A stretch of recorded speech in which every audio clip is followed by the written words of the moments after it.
dealing with somebody's life. It is not something to be considered on a whim. Getting tough on child predators. Tonight on Fox 24 News at 9, we'll detail a statute that kicks in soon that allows prosecutors to seek the death penalty in some rape cases. Plus, a now former Van Buren police officer in court today for the first time since he was arrested. We'll take a look into the moments that led to his arrest and what's next, and later. We're changing the economics of college athletics the way that we've operated for a long time. With the NIL money landscape changing on campuses like the University of Arkansas, what does that mean for other Arkansas colleges? We'll see the impact it could bring here in just a bit as your news starts now. Taking you further. This is Fox 24 News at 9. Have somebody in a position of trust that's then preying on children is something that we take serious.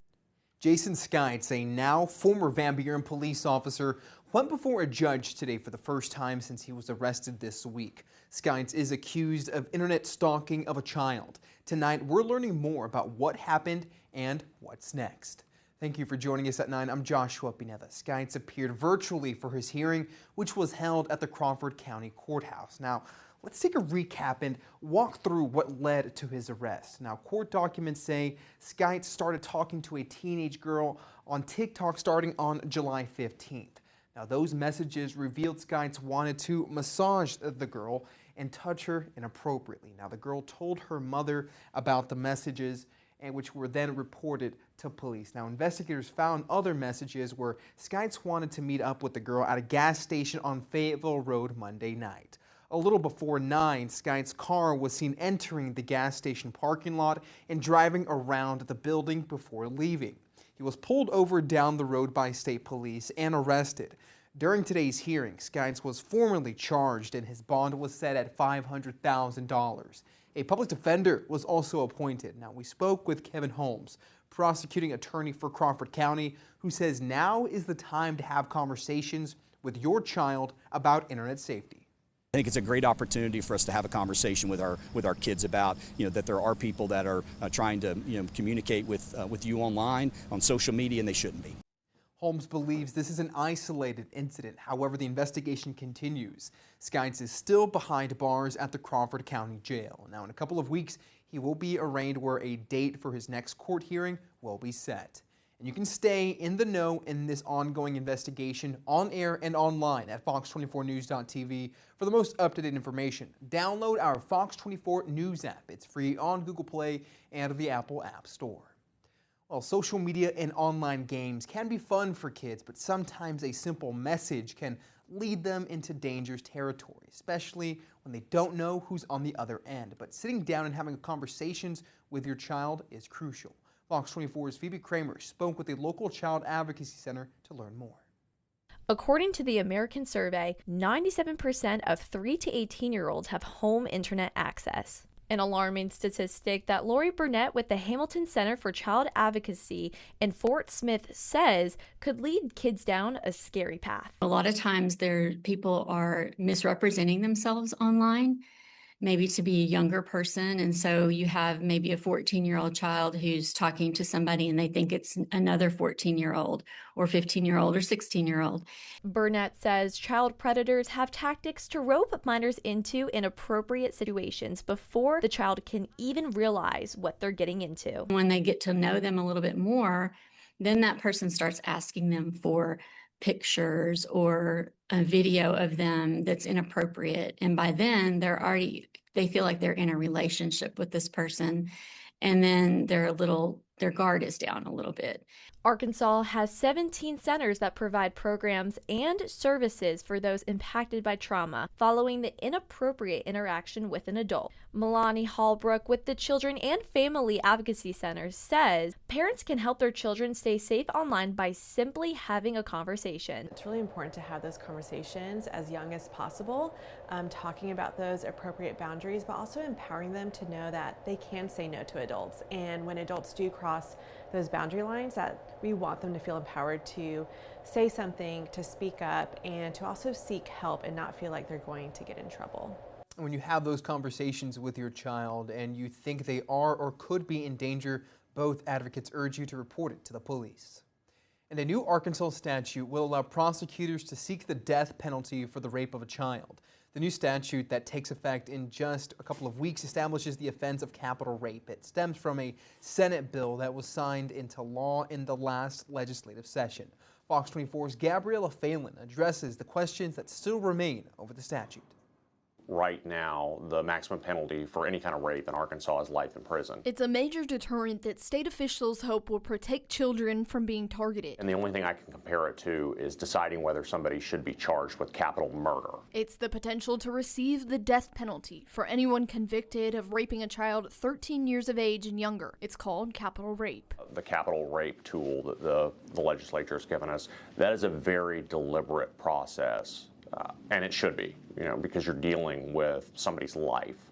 It is not something to be considered on a whim. The statute stems from Act 662 of the 2025 legislative session. Brandon Carter, the prosecuting attorney for Arkansas's 4th Judicial District, says once the law is on the books, it's something prosecutors would certainly consider. If we are ever presented with a case that meets one of the narrow criteria that exist for capital rape, we'll go through the process very deliberately to determine if it should be pursued or not. The last time an Arkansan walked death row for the crime of rape was nearly 70 years ago in 1956. Since then, the capital punishment was ruled as a violation of the 8th Amendment in cases of rape, which Carter says could present challenges. Anybody that's convicted of capital rape is certainly going to challenge the constitutionality of the statute and their conviction. That presents a challenge to prosecutors because if the law is overturned, you're dealing with a situation where you're going to have to try a case twice. However, lawmakers behind the statute say a complete overturn of the U.S. Supreme Court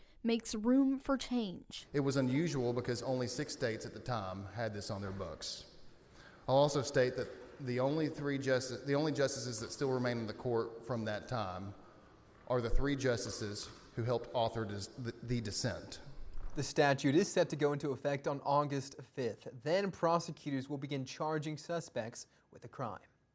Well, new at 9, we have an update on 2 Oklahoma men injured in that fireworks explosion at the Boom in the Valley at the Choctaw National Capitol grounds earlier this month. Tonight, we know that for the first time in 21 days since the explosion, Brad Llewellyn is off the ventilator and breathing on his own. His wife says she's hoping he'll feel up to talking sometime soon.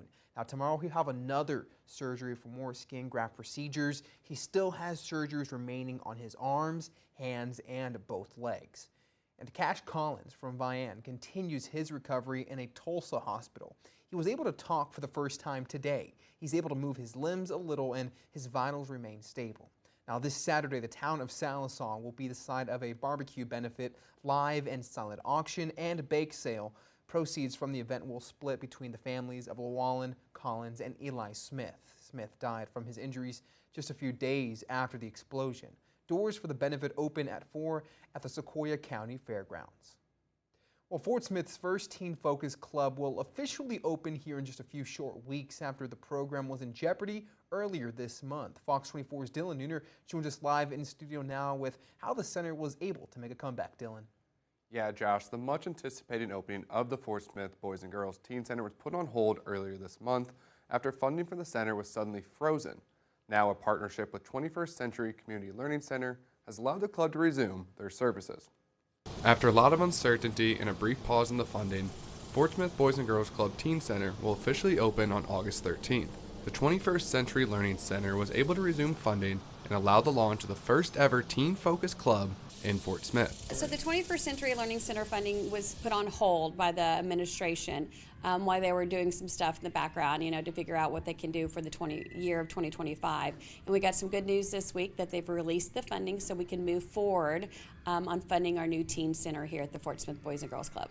It's a center for kids 8th through 12th grade, and CEO of the Fort Smith Boys and Girls Club, Beth Presley, says it's a place for kids to grow. Providing a safe educational environment for them. We'll be able to have STEM lab and computers, and we're going to be teaching them how to apply for colleges and do interviews and resumes. Everything you think a teen needs to be successful as an adult, we're going to be able to do it at our standalone teen center. Presley says it's not just educational services that the club provides. Transportation from all the middle schools and high schools are free. You got to register. We will fill up files. We don't have a lot of spots. We have over like 100 spots for these teens to come to, but we need you to register fast. We'll also provide a hot dinner.